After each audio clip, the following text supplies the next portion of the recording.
Og i forbindelse med vores knækkansuge, så har vi altså også haft Puk Elgård rundt i landet siden i mandags. I dag der hun nået det sidste stop, nemlig Hillerød. Og Puk, du er taget ind i en lidt anderledes frisørsalon. Hvor er det, du er henne i Hillerød?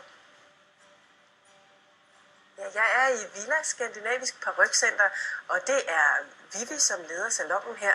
Og hun har inviteret mig på en kop morgenkaffe, og herinde der kan jeg også møde Mette. Hun skal have sin første paryk i dag. Godmorgen, de damer. Godmorgen. Godmorgen. Godmorgen, Mette. Jeg kommer en anden vej rundt og siger godmorgen. Godmorgen. Og tak fordi jeg var med her til morgen. Jeg ved, I har en lille kop kaffe. Er det ikke rigtigt? Det er godt. Må jeg sidde derovre? Det kan du tro, du må. Jeg skænker en lille kop kaffe til os. Ved du hvad, Vivi? Jeg var sådan lidt spændt på at komme herind, faktisk. Ja. Fordi min mor var også syg af kræft, og noget af det, jeg husker allerbedst, det var den dag, hvor hun ligesom skulle have klippet alt håret af, og hun skulle have sådan en paryk. Det var altså et meget følsomt øjeblik. Ja. Og i dag er det faktisk dig, med det, ikke også? Er du klar til den dag her i dag? Altså ja, jeg har jo ikke prøvet situationen før. Jeg har aldrig set mig selv uden hår. Med helt bare ise, ikke? Selvom jeg har haft kort hår. Ja. Så altså, hvis du spørger, om jeg er klar til situationen, ja, det er jeg. Men jeg er da meget, meget spændt på, hvordan det virker. Fordi håret er jo virkelig en af de vigtigste ting i ens identitet. Ja. Det er langt og smukt, eller kort og godt, eller hvad det er. Så, men jeg er klar til det, ja. Det er jeg. Fordi nu er det begyndt at falde lidt af nu. Er det det? Ja, når jeg ryster din kemo? Jeg er 14 dage henne i min første kemobehandling. Jeg har aldrig nogensinde været i kemobehandling før. Nej. Så jeg har jo gået og ventet på, hvad der skete, og hvornår det skete, og sådan noget. Ja. Men nu kan jeg se, at nu drysser det. Nu drysser det, ja. En følsom situation, ikke også? Altså, hvordan forbereder du dine kunder, og hvordan takler du det? Fordi folk reagerer vel meget forskelligt, tænker jeg. Meget forskelligt. Altså jeg vil sige, at når kunderne kommer her, så har de en tid, og det er også derfor, vi ligesom har skærmet lidt af, så man kan være lidt privat. Og nogen tager pårørende med, og nogle har det, altså det er jo ikke sådan, så når man bestiller en tid for at få en paryk, at man som nogen tror faktisk, at så skal jeg klippe mit hår af. Og vi gør meget her i hvert fald, at man kommer ned og får set nogle parykker og prøvet nogle parykker, fordi så er det ligesom om, jeg kan komme til at ligne mig selv. Ja. Og det vi så gør, det er, at vi tilbyder, at de kan få dem med hjem. Fordi hvis nu, det kan jo godt være, at det sker søndag formiddag eller et eller andet, så har man den. Og så laver vi en tid, når folk er parate til det. Ja. Når man er parat til, for det er ligesom sådan en modningsproces, at man bliver parat, fordi man bliver ked af det, når alle de hår bliver ved med at drysse. Ja. Og så laver vi en tid, og så kommer man herned, og så får man sin paryk på, og vi klipper den til. Hvilke parykker vil du foreslå med det? Altså kigger du så på Mettes ansigt og alder og farver og sådan nogle ting der? Hudfarve, briller, type, meget, ikke? Altså, og nogen har det sådan, at de meget gerne vil ligne helt sig selv, og andre har det sådan, om nu er jeg der, så vil jeg prøve noget andet.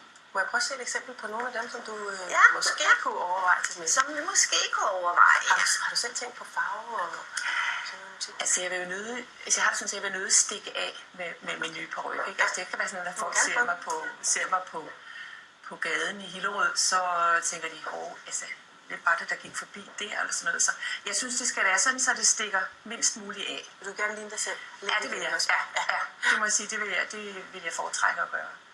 Så det skal jeg ikke. Den er meget naturlig, hva'? Ja. Hold da op. Og det er jo også fordi, at en paryk før i tiden, og det er der jo mange, der tror, det er en hat, de fik på, ikke? Ja. Altså, fordi den var ens fra bund til spids. Ja. Her der har vi noget udgroning og nogle reflekser, og det vender lidt, og det pjusker lidt, ikke? Det er ikke sådan en hat, du får, vel? Og det er jo også det mange, altså, hvor skal man vide det fra? For det er jo en ny verden, der kommer til en, ikke? Hvad synes du om det der? Altså, den er lidt anderledes end sådan, som jeg ser mig selv. Jeg har sådan lidt kortere hår og lidt mere pjusket hår og sådan lidt stridt op, har jeg godt kunne lide. Så det ikke sådan bliver sådan, også mit naturlige hår, bliver sådan en flad, kone-agtig. Har du en anden ved det? Ja. Men man kan jo godt sådan, tjuske lidt op i det, ikke? Jo, det kan man sagtens. Jeg har prøvet ligesom at tage en, som jeg ikke synes, det skulle være. Okay, så kan vi også se, hvordan det ikke skal være. Ved du hvad, Mette? Nu bliver du rødhåret, tror jeg. Det gør vi, det simpelthen. Så er der gang i det. Så så er der langt i gaden. Det har til sagde min mand også.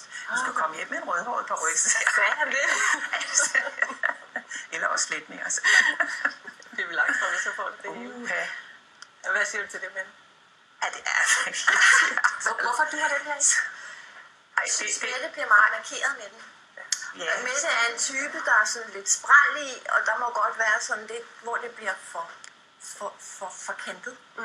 På en eller anden måde, ikke? Og så synes jeg, det her, det gør ligesom, at der synes jeg, det bliver sådan lidt parrykagtigt. Jamen, det kan jeg faktisk også se.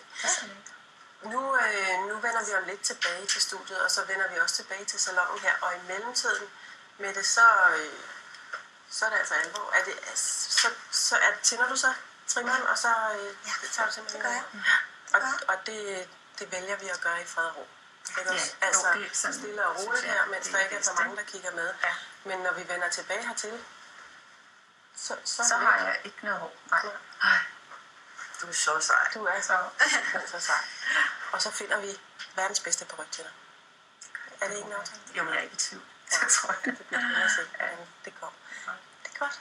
Jamen, vi bliver altså siddende herinde i parykcenteret lidt endnu og drikker lidt kaffe og forhåbentlig at finde den allerbedste paryk overhovedet. Så vi er klar, når vi vender tilbage. Godmorgen og velkommen tilbage til Tivoli, og hele den her uge, så knækker vi jo cancer, og vi har haft vores rigtig gode kollegaer med os den her morgen fra Hillerød. Ja, Puk Elgård, du er nemlig i en paryksalon i Hillerød, og før vi var igennem til dig, der var vi sammen med dig og med Mette, som altså skulle have sin paryk. Og Mette ser jo noget anderledes ud, end sidst vi var hos dig, fordi hun har nemlig fået klippet alt sit hår af, er det ikke rigtigt? Jo, nu er håret simpelthen røget. Hvad synes du med det? Jamen, det er jo jeg har aldrig set mig selv sådan nogensinde overhovedet. Så det er da, jeg vil sige, grænseoverskridende også, ikke? Det er ikke noget, der sådan rører mig særlig meget. På en måde er det så meget befriende, at man ikke har det der hår op, men det er grænseoverskridende. Har du rørt ved det? Nej, det har jeg faktisk ikke. Hvor rører ved det? Ja. Hvordan er det? Jamen, jeg plejer jo at gøre det ved min mand, så jeg på den måde er jeg jo vant til at det er stridt. Må jeg prøve? Ja, det må du. Au. Ej, det stikker, ikke? Simpelthen sådan en anderledes fornemmelse. Det er en meget anderledes fornemmelse. Og et meget anderledes syn også. Det er det. Du er et kæmpe forbillede for alle de kvinder, som sidder i samme situation lige nu. Altså helt vildt. Jeg ved, der sidder mange, som måske i dag, eller i morgen, eller i næste uge, eller om en måned skal det samme som dig. Du tager det altså meget stille og roligt. Jeg synes, du ser vanvittigt smuk ud. Du har virkelig en flot hovedfacon, er det ikke rigtigt? Altså til faktisk at have helt kort hår også.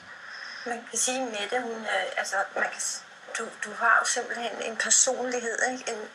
Der bare gør, at du ser hamrende godt ud, og du tager det roligt, og du giver dig den tid, der skal til for at modnes til det, ikke? Og er afklaret med det, og det tror jeg er rigtig vigtigt, at man føler i maven, og det er mig, der skal være klar.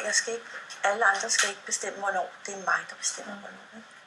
Må vi se, hvad I har valgt på ryggen? Nå, Mette.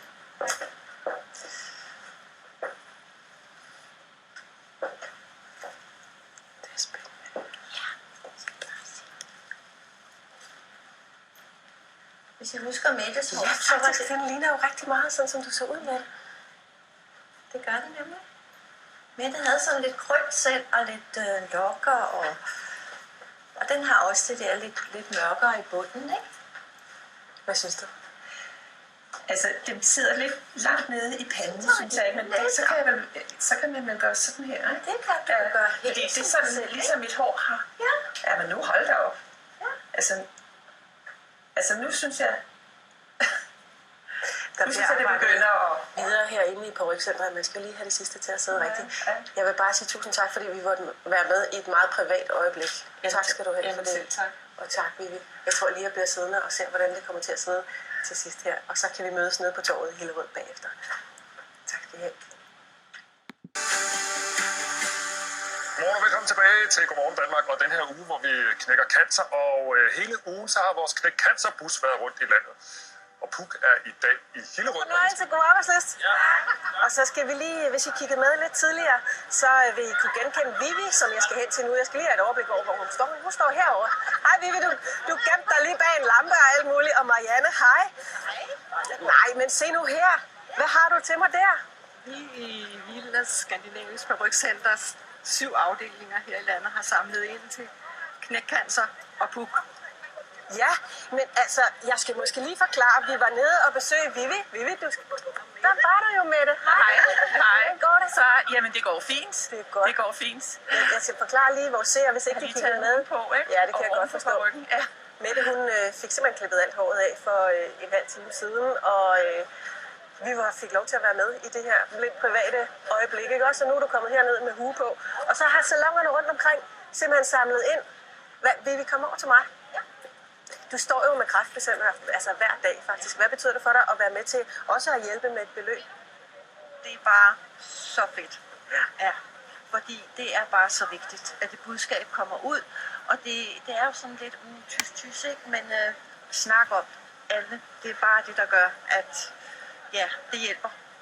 Det gør det i hvert fald. Det håber vi, at det også kommer til det lille beløb her, men det er et stort og flot beløb, det er fantastisk. Jeg skal lige finde ud af, hvor jeg egentlig gør sådan en check her, men det finder jeg ud af, og jeg vil gerne på vegne af Godmorgen Danmark og hele indsamlingen og det store show sige tusind tak for jeres arbejde for det hele. Sidder I derhjemme og har lyst til lige at få en enkelt kop kaffe hernede på torvet med dejlig udsigt til sø og slot, så kom en tur forbi, vi er her lidt endnu. Jeg håber, vi ses. Kom ned og køb noget brød. Tak for det.